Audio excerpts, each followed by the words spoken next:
Morning, everybody. Welcome, Kevin Tian, to my basement, which is where we're kicking off our podcast series, which has kind of had in and outs over the last few years, but we hope to have a more regular schedule now. We don't have a name for it yet, but we're bouncing around some of those as well. But more importantly, this morning we have Kevin Tian, the CEO and co-founder of Doppel, which is, I can no longer say, I can say it's a California-based startup, but you guys are international now. You're all over the place. I mean, we're all over the place, but San Francisco is the HQ for sure. San Francisco is the HQ. Okay, all right, makes sense. Just opened an office in New York not long ago. Big office in New York, so we got two big hubs now: San Francisco, New York. Can't keep track of this company. This is literally the fastest growing company ever in the history of our portfolio. So, made a lot of sense for you to be here this morning to talk to us today about how you did all this. Well, first of all, Hank, thank you for having me. Right, it's an absolute pleasure, and really excited to be on this podcast. But yeah, to go into the story around Doppel, right, and how we did all of this, I think it goes all the way back to where Rahul and I met, right? So Rahul and I, we were software engineers at Uber. He worked on Uber Pool, a lot of large-scale machine learning distributed systems around like ETA and when is the car going to arrive, right? So if the ETA is wrong, you guys can go blame Rahul. And then I worked on dispatch systems and flying cars, right? So, for us, we met and we're like, hey, one day we want to start a company together, right? Like we played basketball together, we got to know each other on the courts, right? And we both had that same ambition around we want to build something great, right? And that's really where Doppel was born. So it's been a tremendous journey with him since we started the company 3 years ago, and there's a lot we could go into and around how exactly things played out. But we're just getting started too, right? Like we're still so early in our journey, so excited to share more about that as well. That's amazing. Got to have him on the show as well here sometime. Got to have him on the show. He'll be in the queue. Let's back up a little bit to before you guys were doing ETA. He was doing ETAs at Doppel at Uber, and everything before your like more formative career path. What were some things earlier in your life that you think maybe like brought you to be an entrepreneur and to maybe like get to the point where you're like, I need to build a platform like this? Yeah. I mean, I think for me personally, I'll give a lot of credit to my parents, right? Like I think, immigrants, right, coming into America and starting with almost nothing. And, so my mother in particular, right, she's, gone from being a stay-at-home mom to building her own business as a real estate agent, real estate mogul now. She's doing development. She's doing, a lot of her own property construction, things like that now, and see that from not even knowing English, right, coming to the States. That's just an incredible journey. I think also as well, on my father's side, right, he's always been a big technologist, and it's funny because when I was a kid, I always thought, oh, I definitely do not want to touch technology or software engineering because that's what my dad does. That seems boring. But once I got to Georgetown, so I went to school at Georgetown University here at DC, so shout out DC. But once I got to Georgetown, I think I came to a greater appreciation, realization that, oh wow, technology really is where the world's going forward, and it's the opportunity to help build the future. And so I'd say the combination of those roots is really what helped make me what I am today. Yeah, wow, like what are two sets of ingredients: a mom that became like a real estate mogul and a dad that's in technology, and so it's like the entrepreneurial spirit and the technology genes coming together, and like absolutely not just the genes, but like you got to witness two people work in these paths and have it kind of blend into one. So you went off to Georgetown. Like, what's the period between Georgetown and now? Like, how like so that was you were with you met Rahul along that way. Yeah. But like, tell us a little bit more about what you were thinking in those years. Yep. So after I graduated from Georgetown, I had to make a decision, right? Am I going to go to New York City and do Wall Street like a lot of other Georgetown folks? Yeah. Or am I going to go try out the Silicon Valley thing, right? And see what's out there. And so I kind of made a gut game time decision. I was like, let me go try out the West Coast thing. So after Georgetown, I went straight to Uber actually. And so Rahul and I actually started at Uber on the same day. So we started at Uber, I want to say it was July 11th, 2016, or whatever that Monday was. And so, he had just graduated from USC. I had just graduated from Georgetown. That's when we first got to meet each other. It's literally at orientation. From that day, right, it was, a great opportunity for myself to, just get deeper into this is really what it means to build a great technology company, right? So Uber at the time, still very, very scrappy, right? Still very much going through a lot of growth and turmoil. Travis Kalanick. What year was that? So this was 2016. 2016, yeah. So Travis Kalanick was still there, right? And we went through that whole period around, the turnover to Dara, all the controversy, all the drama behind it, things like that.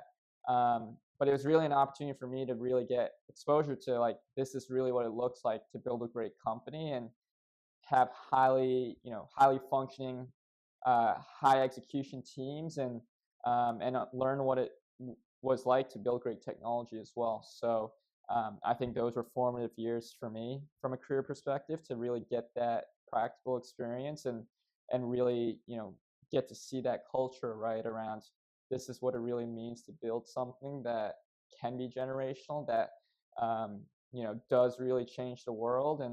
And so from there, a lot of just deeper and deeper ambitions to push the envelope on what I could do career wise and what I could do technology wise. So started off on the dispatch team, joined the Uber Elevate team, which had the ambition to build and productionize flying cars commercially. And so that was a lot of fun. And then from there, I did a brief stint at Lyft before realizing like, hey, it really is time for me to go do my own thing. Yeah. What's Uber orientation like? Is it like in a movie where like a Google like orientation where you're like wearing like a hat with a spinny thing on it and a Yeah, it's funny.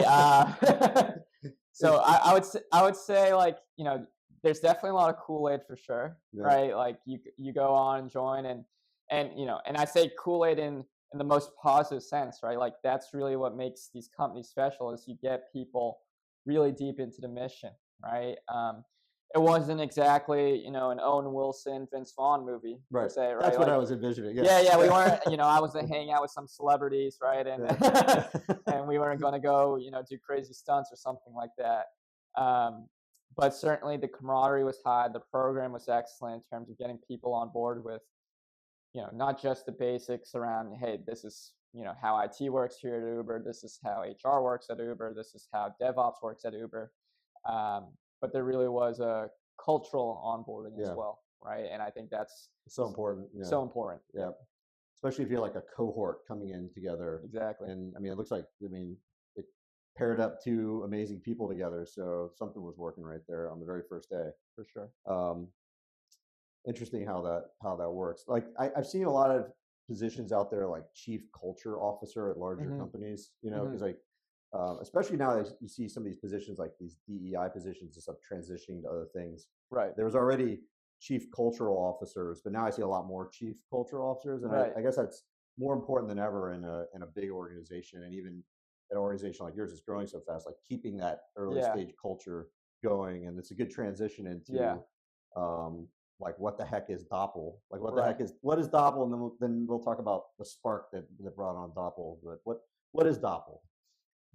So Doppel in its simplest form, it's a social engineering defense platform, the social engineering defense platform.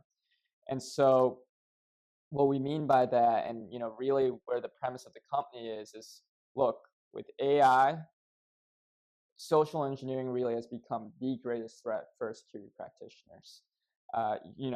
One could argue that it's always has been, right? But in today's world with AI, if I'm Scattered Spider and I'm trying to compromise the Fortune 500, I've got more channels than ever before.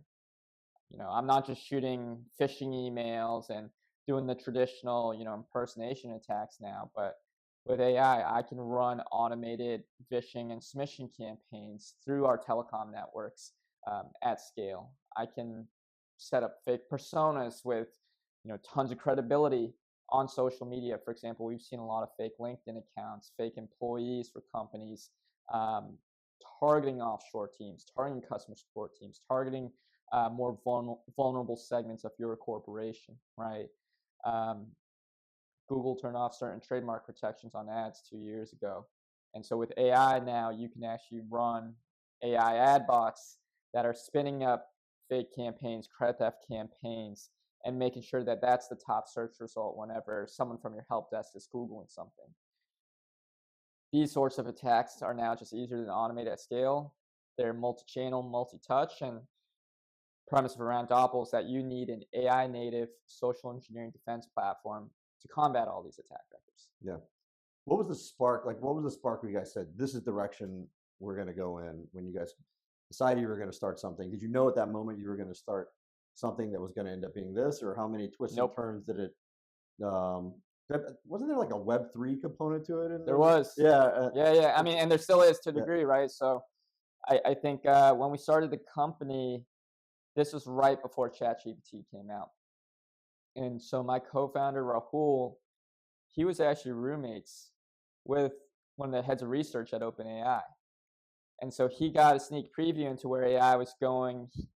He understood where, how transformational this moment was about to be. So in 2022, when we had the conversation around, what company should we start, AI was really the big theme, right? Like, this is really going to be a technology paradigm shift. We are going to be an AI native company. Everything that we do from the ground up, our software engineering stack, of course, our technology platform, and we could talk more about what the agents do on our platform. But even just the company itself, our legal department's using all AI native tools. Our finance department's using AI native tools. Where we've used every single vibe coding IDE product out there, right? And we've seen the latest and greatest, and we will always keep using the latest greatest there. But we recognized that this was going to be a paradigm shift. This was going to be a moment in history, right, from a technology perspective. And so for us, it's what are the biggest problems that we can solve with this new technology? And so initially, we started off in the crypto space. A lot of our early customers that are still some of our biggest customers today, they were former colleagues at Uber, former colleagues at Lyft. They were looking to solve challenges at scale.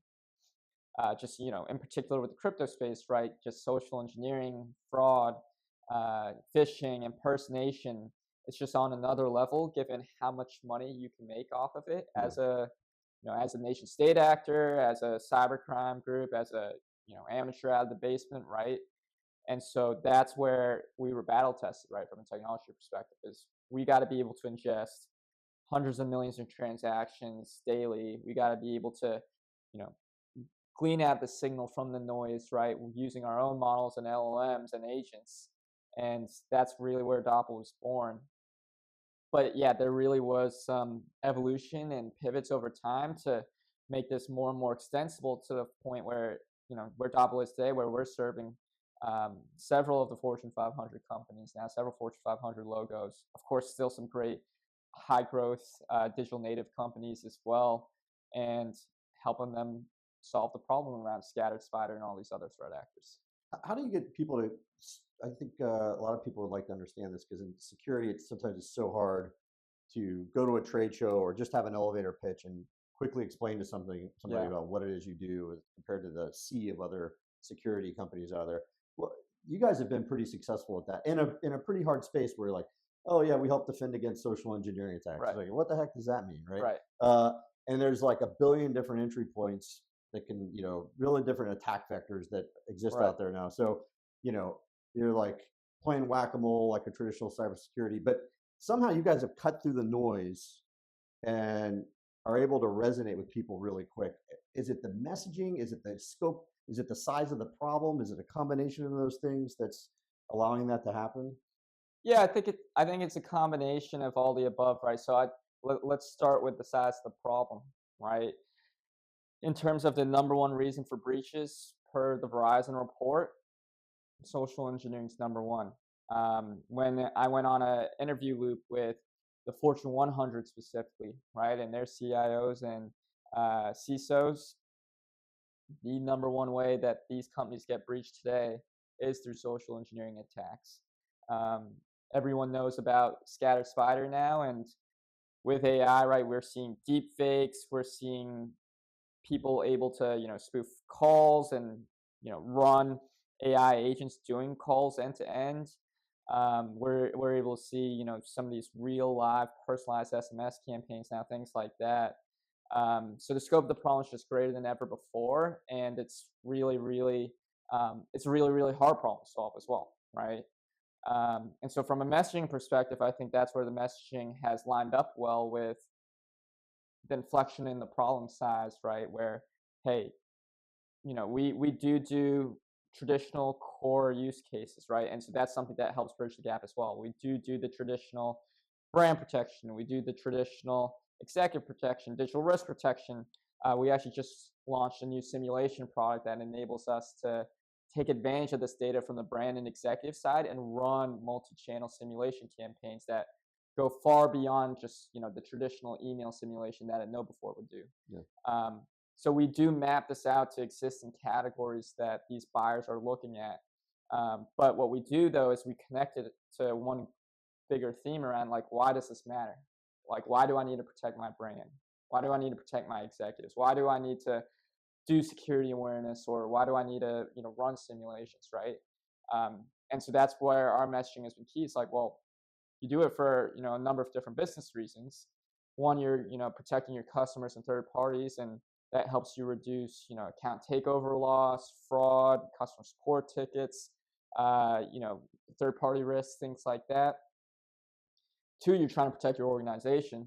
So I'm trying to reduce phishing risks. I'm trying to prevent someone from our IT help desk or finance or HR department to do something that they shouldn't be doing, and really reduce risk there. Or three, I'm just trying to protect my executives, right? Yeah. Like, I'm trying to protect my executives, especially after what happened in December with United Healthcare. Protect my executives from impersonations, protect my executives from getting getting threatened physically, right? Protect my executives from brand disparagement, things like that. And so that's really what our goal was with messaging is, for me and Rahul, we've been able to come into the space with a fresh lens, and looking at all these different products that we did, it's like, well, why does it matter? Yeah. And this is why it matters, is we got to protect the humans. We got to protect the humans from, these terrible threat actors. Do you think the chief marketing officers and the chief information security officers at organizations, that you think there's actual more talking there around brand protection now? Because we were talking about this when we first formed SCV in 2016. We actually hosted a conference in New York, which was used to have a conference called 0 Day Con until the pandemic killed it, and we had a whole theme of one. We actually didn't do it in DC. We did it in New York, and it was protect your brand was like the focus on it. We tried to get CMOs to come to a cybersecurity conference, and they're in 2016, 2017, and they were like, CMOs were like, they're like, yeah, I'd really love to come. It sounds like good content, but like, I almost don't want to be there because my boss is going to get mad that if I go there, it looks like we have a cybersecurity problem. And it's like, it's bad for the brand to admit we have. Now we're like way past it. Like, everybody knows they have a cybersecurity problem, for the most part. You still don't have full disclosure and things when breaches occur, but it's getting better. Like, people are talking. It's okay to talk about your problems, like, in the space now. For sure. So do you think part of that is the fact that you got different parts of business coming together to talk about security that didn't usually talk about security, and they're saying, the marketing officer's saying, because where's the budget? I mean, is it still all the security budget, or is there any marketing budget going towards this? Or I mean, it's definitely an interest. I do think that's probably a factor, right? Which is that, like you said, people are just more aware than ever now of how big cybersecurity is as a problem area. And, for example, I'm seeing more and more CISOs starting to get, well, this does vary, but there is some directionality behind CISOs getting more of a voice, right, in the boardroom, or at least just cross-functionally with the ELT. I was just having dinner with a CISO last night about that, where he got to speak to the board for the first time in his career for an hour, just going through all the security risks out there, what the plan is to reduce the risk, and what the plan is to combat these threats and these attacks. So I do think that's one factor. Um, from what we've seen with Doppel, it's very much still the CISO that we sell to, Yep. right? And the reason why is, again, and this is why we've had the messaging to reframe the problem. It's not just a brand problem, right? Like why does brand matter? It matters because it's affecting, again, it's either affecting your third parties, your customers, your investor relations, your media relations. So that's one angle. Maybe it's affecting your employees, right? Like because these brand attacks are now being used to phish people, right, and socially engineer folks. So that's very clearly a security problem as well. And then on the executive side, there's some overlap of physical security, so we are seeing the cyber and physical get to work closer together now as well. But naturally, physical security, they're good at what physical security does, and with executives, there's a lot from the digital footprint side, and so that's where cybersecurity gets involved. So is there anything that almost broke you as a startup founder in your time so far? Worst day, worst month, worst VC? Like, Right. how's it like? What does the storm clouds look like in that space? Yeah. There's several, right? There's several days as Several you're worst building a VCs? company, or several worst moments, right, Okay. for a company when you're just starting out, right? Because when you're just starting out, the product's still not fully there yet, right? You don't have a whole team yet. You don't have, all the cash in the bank account yet, things like that. And so with Doppel, we've had a very, interesting history of a company so far, right? Because in 2022, we started the company, and that was right after that 2021 bubble. So things were already cooling off. Fundraising started to get harder, things like that. Our lead investor for the seed round was FTX. And so for those who don't know about FTX, well, they collapsed. They all know. Yeah. So so they collapsed. And so that was definitely an interesting moment in time for the company as well. We had the Silicon Valley Bank incident. So that whole bank run definitely was an interesting moment for really the whole startup ecosystem, right, at the time. And we weren't Silicon Valley Bank clients, but just, is this going to kill off a lot of customers? Is this going to suddenly shrink the entire fundraising environment? Things like that. So that was definitely a moment in time. But I'd say for me, it always the worst days in the early days was when the product didn't fully deliver for a customer, right? Because I think, for Doppel, it's always about the customer. And you're never perfect, right? As a company, you're never perfect, and we see this even with the largest companies in the world today, right? Like that CrowdStrike moment last summer, right? Seeing how they responded to it and things like that. Those are the moments, in my opinion, that are always the worst. But I think at the end of the day, though, what's great about it is you develop that muscle, right, for resilience. You develop that muscle for how you're going to respond as a company to whether it's a bank run, whether it's a lead investor collapsing, things like that. And you start to realize over time that this really is a marathon and not a sprint.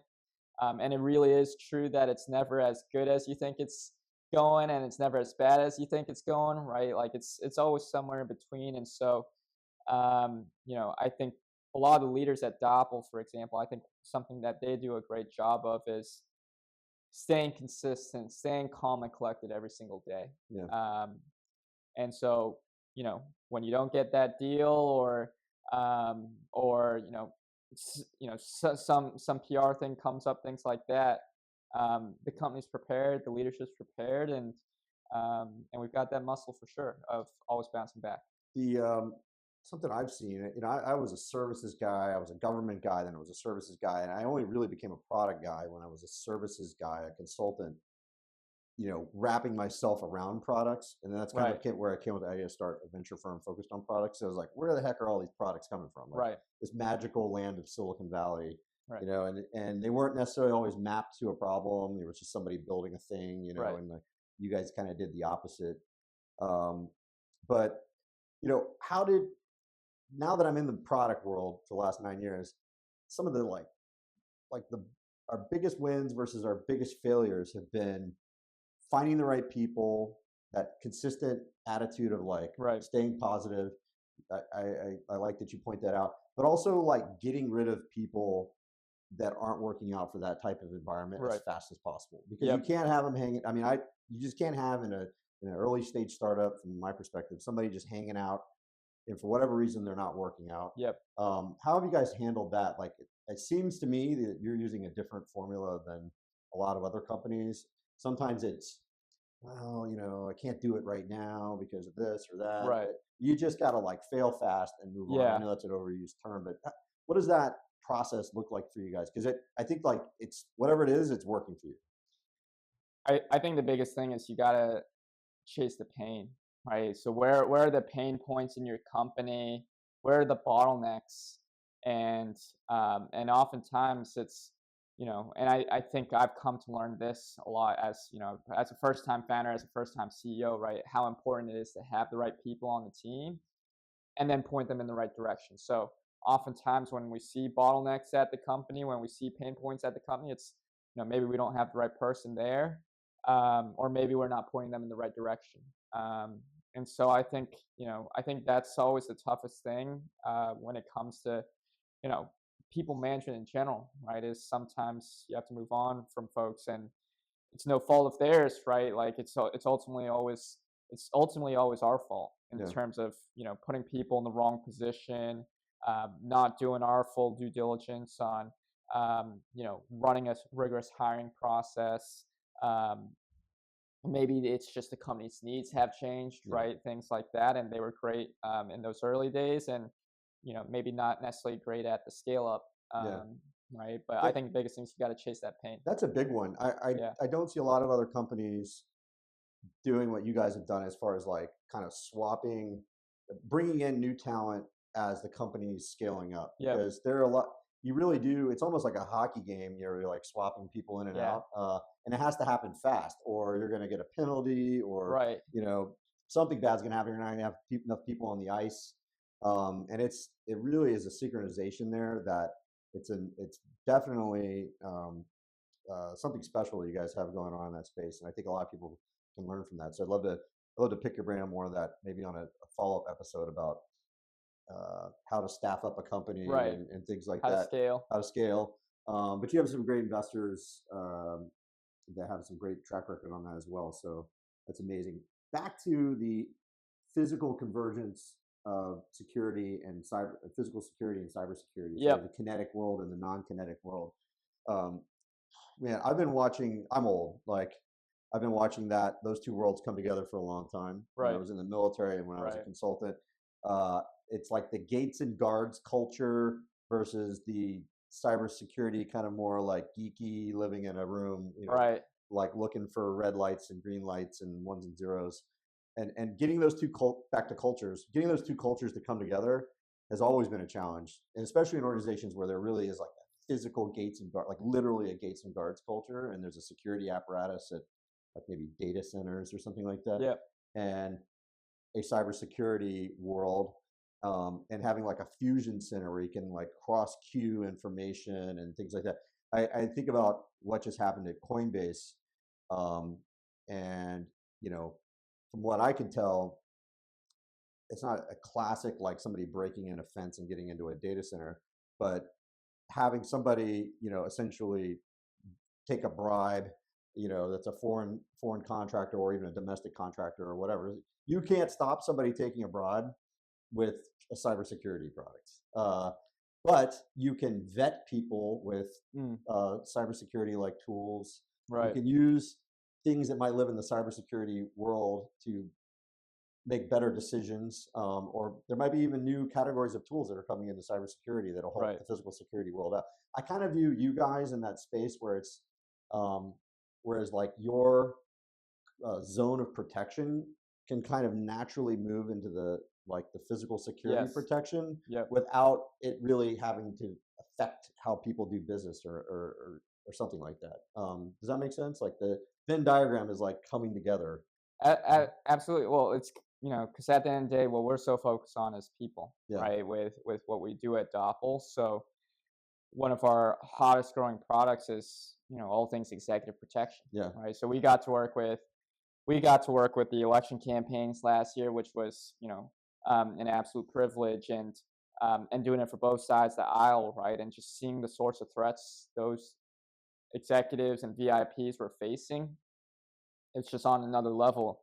And so for Doppel, certainly the executive protection, physical security has been one of the hottest products in our portfolio. And again, of course, what happened in December, right, with United Healthcare, that was a Yeah. big moment as well. Um, and then the problems around the human right, we were talking about physical security, we talked about insider threat, things Yeah. like that. Those are all problems that we think about at Doppel, right? Which is, how do we get you more and more visibility on where those risks are? Either it's visibility through traditional threat intelligence, visibility through, for example, some of the simulation campaigns that we do to get a sense of where your vulnerable segments are and not. And then how do we get you as much response capabilities as possible, whether it's cleaning up the digital footprint for an executive, making sure that no one can find the phone number, right, of our CEO, um, or maybe even more, right, where, Yeah. where it's, hey, there's now a physical threat to our board of directors because of some business decision we made. Yeah. Um, Tell me about the simulation part. Like, what are you guys doing in that space? Like, how are you helping people see through the fog? Yeah, so with the simulation side, right, our whole the whole differentiation around Doppel just overall, right, is it's really three key things. Um, One, it's the fact that we're multi-channel, so we're not just focusing on email. Yes, people focus on email because that's where a lot of traditional business comms happen, and it's where you can control it from a corporate network perspective. But threat actors are going to take advantage of the fact that if I take you out of bounds communication wise, I can compromise a lot of people, or I can bribe a lot of people, right? Or I can fish a lot of people. So that's something that makes Doppel unique. Second is the fact that we've been able to build a threat graph across all these campaigns. So because we're multi-channel, we have visibility on all of these IOCs that no other security company in the world tracks. That's what enables us to then see, like, hey, yeah, there's really a multi-touch campaign going on here, whether it's from an insider threat perspective, whether it's from a phishing campaign perspective, etc.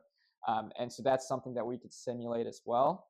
And then lastly, that we're AI native, right? So we actually use agents to handle the detection response to all our alerts. And we also use agents to run the simulations, Yeah. right? So for example, let's have that phone call pretending with a deepfake voice, pretending to be Hank Thomas, right? Let me go call the controller, see if they're really going to follow all the controls to prevent them from wiring money to the wrong place, things like that. Did I tell you about what happened to us recently? I don't think so. No, oh yeah. With the on that front, we were um, investing in a company that will not be named, and recently, and they had business email compromise at the That's tough. time of investment, and when we went to wire, the only thing I have a diligent team, right, and so they were able to spot the situation, but got to a point where an email was coming from the company Right, to us saying, "Hey, our bank account changed." We're like, right, "Okay, that's weird. You're just randomly emailing this at the last minute," but right. okay. Uh, no real good description on it. But anyways, long story short, um, diligent enough to pick up the phone, a member of my team, and say, "Hey, let's talk. I'm going to validate this, like the new routing number and everything." And the person, which apparently was overseas, didn't know that the name of the person they were impersonating was a woman's name and not a man's Uh, name, and used a man's voice. wow, And that was the otherwise there might have been money being wired to the wrong wow. place. And if they would have just been diligent enough to like bring a woman onto the phone, they Right, might have. Um, but I mean, the problem is just so massive. Like it's affecting small startups that are, you know, right. Like, like yeah, yeah, where does it end? right. Any recent validation, like significant validation that you feel super proud about with Doppel, like something in the last month or a few weeks that you're saying like this is gonna, you know, didn't expect this to happen, or maybe you did expect it to happen and it was a huge win? Yeah. I mean, the stuff that gets our team always excited, right? Because we live and breathe this every single day. Is when we see a threat actor starts complaining about us. Oh, You know, wow. so for example, Hmm. we had a screenshot in a Telegram group where there's a threat actor that's uh, basically providing phishing as a service to other threat actors, and they were getting complaints from their customers like every time we spin up this particular campaign, it seems to get blocked right away or it seems to get taken down right away. And they had to advise them, yeah, you got to change your TTPs here because it does seem like someone's really stopping that now. Oh, wow. And so one of our customers actually shared a screenshot of that Telegram message to our team, and that, you know, that's pinned up on our, you Oh, know, that's huge yeah, validation. that's huge Yeah, validation. That's in our Hall of Fame for that's Doppel. amazing. That's amazing. I'm sure there'll be more of that over the years because, like, if you know, if you're multi-channel and people are Right. just like really focused on one channel over another, they'll be like, you know, if it's not just a TTP, it's like change channel. Right. So Exactly. use Exactly. a totally different channel Right. to come in. There was what year was that? The Iranian cyber army, the Al Qassam cyber army, circa 2013 or 14. Right. We were running a deep web investigative program at Booz Allen at the time, and we had financial services customers there, and we had people living in the channels that they were communicating on at the Mm. time, and we almost never communicated with them. I'm not really sure I'm supposed to talk about this, but whatever. It's years ago and it wasn't classified. We were doing it for a commercial customer. It wasn't a government related thing. We actually started talking with the Al Qassam fighters, and we were trying to convince them. Screw it, I'll say it. We'll try to convince them that Bank of America wasn't the Bank of America. Right. We were like, hey, by the way, uh, this is not the Bank of America. Like in America, Right. we have things that are like Right. called that, but they're not run by the government. And they were like, "Screw you, infidel!" Like, yes, it is. It's the Bank of America. And we're like, okay, keep attacking it, right? You know, and that's what they continue to do. So anytime you can kind of like either communicate with or see some sort of validation in this world, it's rare, Right. but It that's is. amazing. It is. Where is the space headed? Where is this whole space that you're operating? You guys are a category defining company, so you're kind of out in the lead of this. You probably have people fighting at your heels now, and Yep. some doppelgangers out Some there. doppelgangers Yeah, out there for yeah. sure. Okay. Where's the space headed? You know, our view is that this is just the beginning, right, of a problem that's exponentially growing. You know, one analogy I like to make, or one story I like to make is, if have you seen the latest Mission Impossible movies? I Or haven't okay, seen it yet. well, in the latest Mission Impossible movies, it's a little bit of a spoiler, but you find out in the first 5 minutes of the movie, AI is the bad guy, and AI has the power to, you know, spoof any text, run fake news on TV, tell Tom Cruise, right, that you know, his teammate's been compromised, whatever, right? But basically, the AI has total access to every single digital surface, and it has the ability then to manipulate reality for the protagonist in the movie. You know, in our view, that is the North Star for what these threat actors could do with AI, right? Or if someone were to release a malicious AI, right, that's really the nightmare scenario, is that AI can manipulate every single digital interaction you ever have. Yeah. So our vision in terms of what we're building at Doppel, and our mission at Doppel, is, you know, how do we combat that with our own AI agents, right? How do we make sure that we have a benevolent AI that can also, you know, build these relationships with all these different digital services and shut down any sorts of attacks that happen at any of these services? Yeah. So it doesn't matter if you're on your phone and, you know, reading an email. How do we make sure that email is legit? Doesn't matter if you're receiving a message on LinkedIn from, you know, some specific persona. How do we immediately flag and shut down that bad actor on that platform? We want to make sure that we've got AI agents that could scale with their AI agents. And so that's the real North Star vision around Doppel, is how do we use AI to, you know, protect. You know, our tagline is actually to defend what's real. Mm-hmm. and disrupt what's not. I like that. Machine on machine, AI on Exactly. AI, moving at the same speed. Exactly. So do you think this new Mission Impossible, is that in 4D, by the way? I just learned, I didn't know that they had 4D theaters now. 4D. I mean, I saw it in You IMAX. saw it? Okay. Yeah. So do you think that this movie, this new Mission Impossible, is going to be like 2001: A Space Odyssey was to like what AI is now? Right. Like, do you think this is forecasting the future truly? Like Hollywood's ahead of their time. And to that point, how much of this the AI fight is, people talking about AI coming in security, but it's here now as far as I can tell. Oh, Like for it's sure. you guys are scaling against a thing. Like there's AI driven attacks. You guys are Yeah. scaling against it. Are we in like the first inning, the ninth inning? How much more advanced is it going to get? It's unpredictable. Right. Yeah. I mean, my gut would be to say we're in the second inning. Yeah.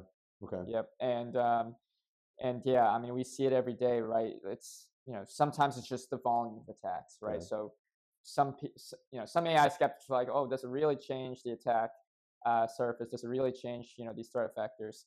But one outcome is that it's just a pure volume. Yeah. Pure volume and velocity.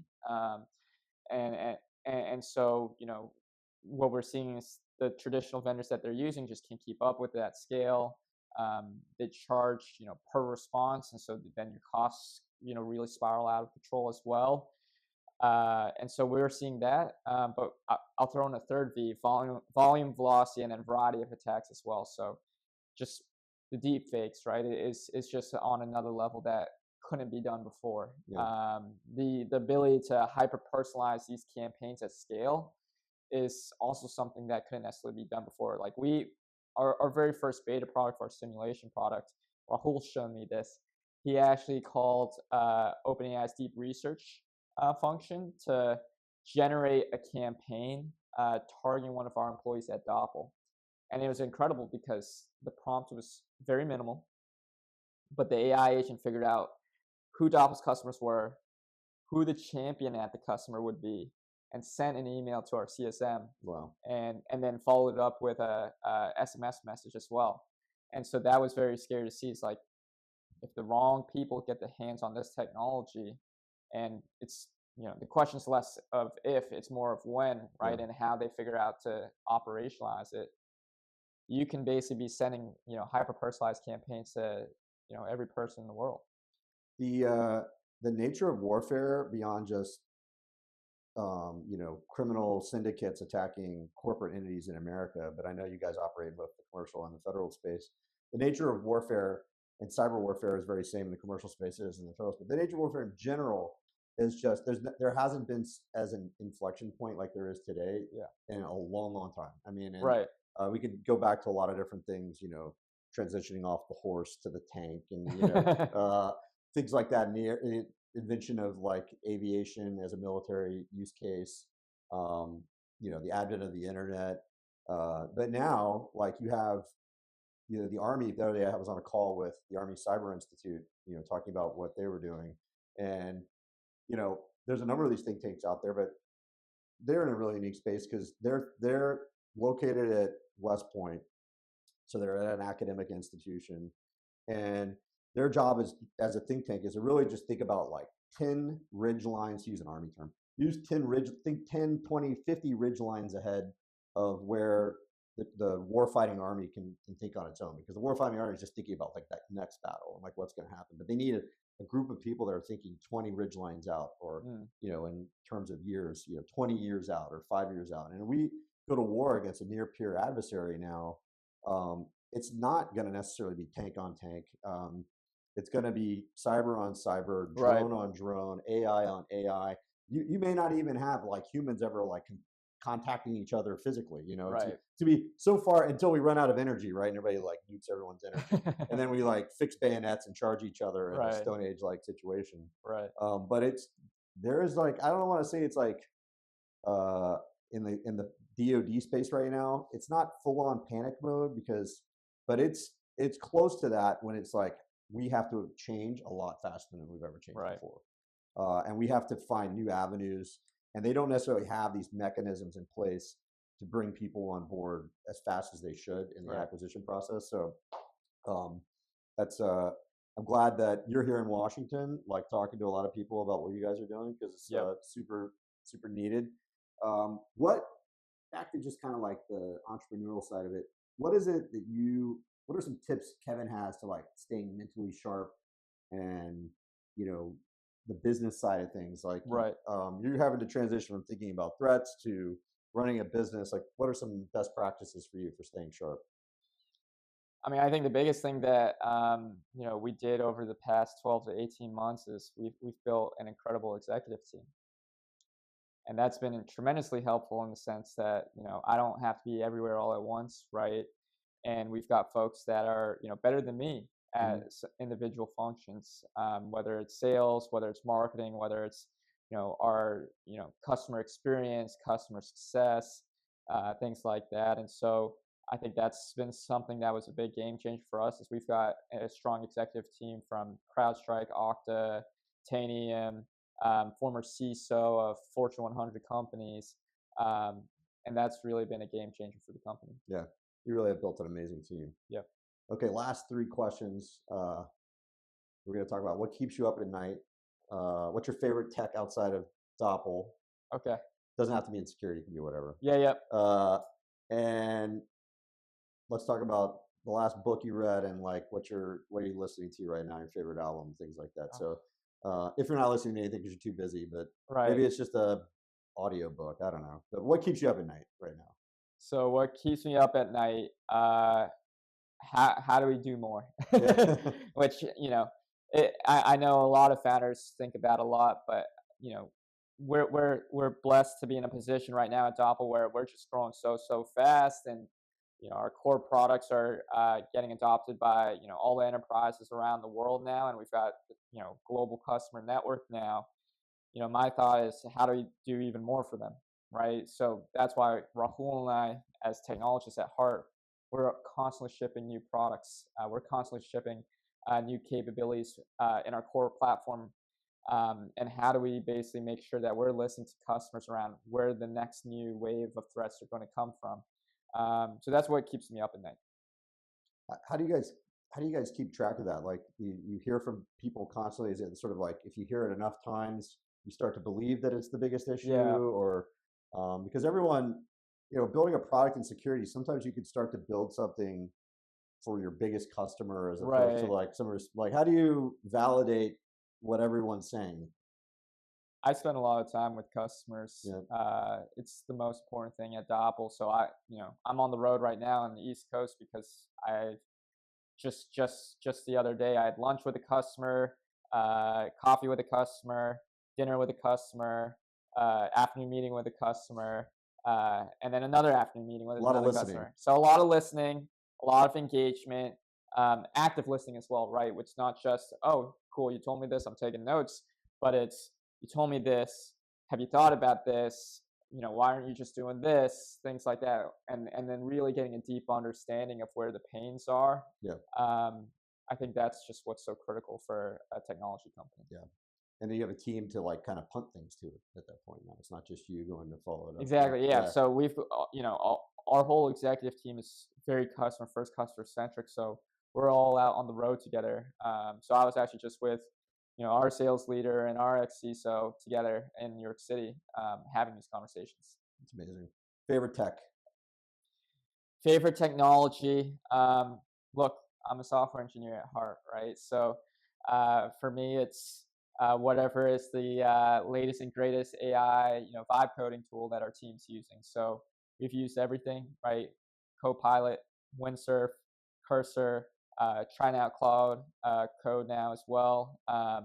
And it does seem like the IDEs are constantly in a battle for which one is the best at any given moment. So it has rotated over time with technology, but I just say that whole category is so exciting to me. Okay. The fact that software engineers can be 10x more productive. Yeah. And they really are. You really feel like they're 10x more productive as a result. Yeah. We see it. I mean, we've been able to ship product faster. We're still hiring aggressively a software engineering side. Like I know some folks say, hey, we don't need to hire software engineers anymore.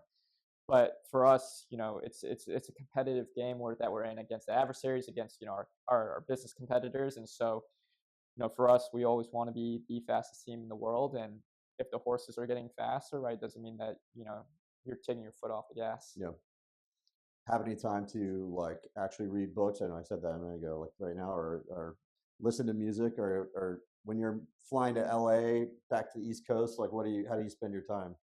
I'm mostly spending my time on the laptop, Yeah, getting stuff checking done, out vibe coding tools. checking out vibe coding tools, or responding to emails and Slack messages. Um, so the most recent book that I've read is, I forget what it's called, but it's something around parenting. Yeah. So Oh, I know. I've read. We're both new dads. I know that thing. I read those on my Kindle all the time. I don't know what the name of the book is. right, like at this point, Yeah, yeah, because it's like best dad in the world 2.0, right, and some of them my wife just like punted to me, and I'm like reading it. But yeah. there's some good nuggets in those books. Oh, there are. There's some good, yeah. For me, that's where I learned about tummy time. Yep. So and how important that is. Baby sparks. I don't know Yeah. if you tried that. Like just trying to inject a little creativity into early baby, and tummy time is tough early on though. I've found that out. Yeah. But now just wait a few months. He'll be maneuvering pretty fast. Right. So thanks for coming again. Here at the home in my basement. The only part of my house that I control. This is my office. This is my podcasting studio. Really excited to be a small part of your journey. You guys are doing amazing things. I was love. I felt like a real conversation today. It wasn't just like, here's my questions. Like this is like us catching up, and it felt like that. Anything going on at Doppel that you want to kind of like highlight as we roll out of here today? Yeah. We're launching a lot of new products very soon. So keep posted on that. But both in our core products with what we're doing with the threat graph, I think folks are going to be really excited to see that. Both new products as well. I think folks are going to be really excited to see what we can do with simulations on top of that threat graph. So come see us at Black Hat. We'll be out there in Vegas, and we've got our whole executive team out there having dinner with folks. So come swing by and say hi. We'll do that. See you in Vegas. See you in Thanks Vegas. for being here.